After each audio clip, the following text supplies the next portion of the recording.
Bueno, aquí tenemos un 2012 Civic GX. Estos son natural gas. Y pues la persona lo había llevado a otros lugares porque tenía misfire en el cilindro 2 y 3. Y pues ya le habían cambiado, como pueden ver, uno, dos, tres coils. Le habían cambiado los inyectores, no sé si uno o dos. Y pues prácticamente estos inyectores, según las personas, me decía que vale como $400 cada uno. Y habían cambiado también lo que es el throttle body. Este es el throttle body del carro, el que tiene ahorita puesto, el que ya le habían cambiado antes. Es un throttle body usado, pero la falla persistió. Creo que hasta la batería me comentaba que había cambiado. O sea, ya después de gastar un buen suma de dinero,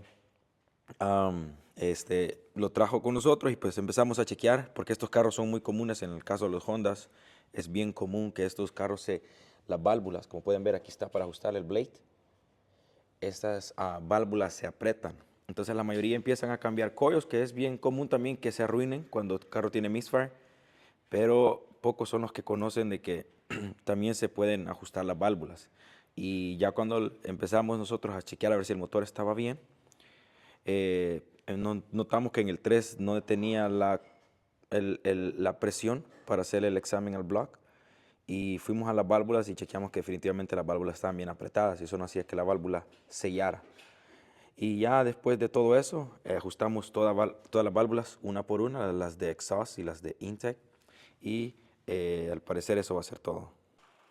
Bueno, aquí ya está el carro nuevamente ya todo armado. Se ajustaron las válvulas como habíamos comentado y pues se escucha muy bien. Lo fuimos a manejar y ya no tiene ninguna falla en ningún cilindro. Al parecer todo está trabajando bien. Ya le pusimos unas cuantas millas y pues lo que antes parecía tal vez que pudiera haber sido el motor, que tal vez le habían recomendado y que eh, el cliente estaba un poquito decepcionado, al parecer ya está todo trabajando como debe ser. Ahí lo está, se escucha bien, bajo aceleración se escucha muy bien. Entonces yo pienso que esto sería todo en este Honda Civic 2010, creo que es,